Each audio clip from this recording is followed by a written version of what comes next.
Good morning. So I'm out in my garden harvesting some herbs. I do this pretty much every morning after the dew, and harvesting some flowers or leaves and putting them in our greenhouse and putting them on our drying rack to dry. And from there I will make some teas or save them for tinctures in the winter time, but mostly I use them to make tea, okay, to have some things on hand for teas in the winter, just to warm our body, but then also to give those medicinal properties.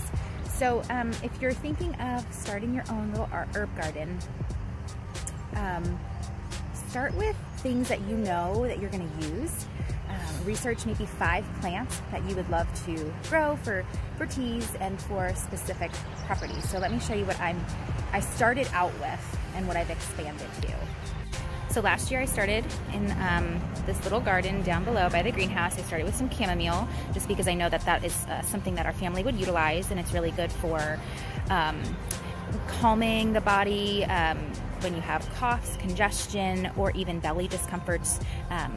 It can be fever reducing, so just an all-around really good and easy plant to grow. So I grew it by seed in my greenhouse and then transplanted the plants in the ground, but you can probably find them in the spring at greenhouses to put in your garden. So just start thinking right now what you would like to have in next summer. So I'm popping these little flowers off, putting them in my basket, and I do this every morning or every other morning, and then put them in the greenhouse on our drying rack. So another thing I invested in is echinacea. I grew up with echinacea as more of a decorative flower. I didn't know the medicinal purposes. And so I invested in 3 plants. This one is huge because I think it gets more sunlight. And it has grown tremendously. And then I planted 5 more over in the other garden. That's where we expanded because I was like, oh, this is fun. Let's expand and do some more. Because with echinacea, the second year you can harvest the roots. So that means you're pulling up the plant. I'm not sure what I'm gonna do there, but for now, I'm harvesting the leaves and the flowers when they are just this size, and drying them again on the drying rack in the greenhouse. If you don't have that, you can use a dehydrator or a warm place in your house and put everything on like a screen. You can get a screen from like a hardware store and make something yourself. So echinacea is really good for immune support, and so I'll dry those leaves and the little flower heads and use them in tea, and that's something we'll sip on in the winter time. But again, you can make tinctures. That's something that's brand new to me, so follow along because I'll probably be sharing more about how I do that, and we can learn together, right? So the other thing that I also invested in last year's garden that just took off was yarrow. And yarrow I thought was beautiful, and I just thought it would be great to dry and have as, you know, in arrangements and bouquets in the winter time. But the more that I'm learning, yarrow is really great for women and for PMS. You can use it in teas. You can also use it in womb steaming, which I talked about a few posts back. You can scroll that, and my friend Rachel Hollinger and I shared about womb steaming and the benefits that it brings to cleansing the womb and helping with fibroids, cramping, endometriosis, all those things that women have to go through that you shouldn't have to go through.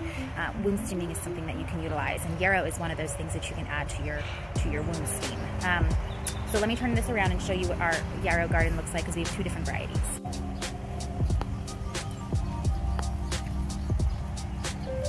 So this is the wild yarrow that you find out in the woods, and we actually just kind of uprooted it little by little and planted it last year. It was seriously like one of these little tiny roots, and it massively took over, and we're finding it everywhere. So it's very invasive.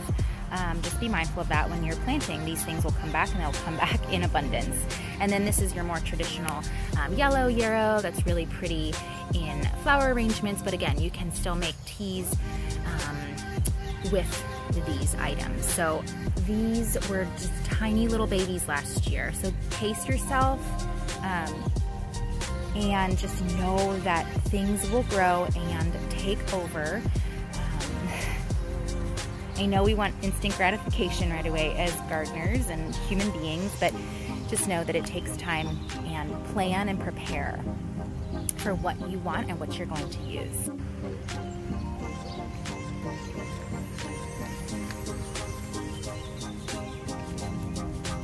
Okay, so this is a screen that Brooke made with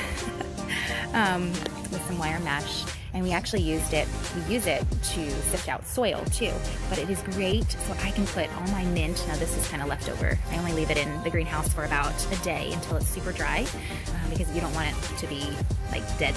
You still want it to have some good properties in it. And so I'll put my bigger herbs on here, things that won't fall through, and then I have an old screen that we don't put in one of our windows, and I just use that on top to put like chamomile leaves, those smaller things that will fall through here. Or if I find anything wild in nature, like red clover, I'll put it back here so that it doesn't fall through. And obviously you can see our chickens kind of came in here and scratched things to pieces while we were away on vacation. So normally that is super clean. So I will be cleaning that off today, and doing other farm chores from just being away.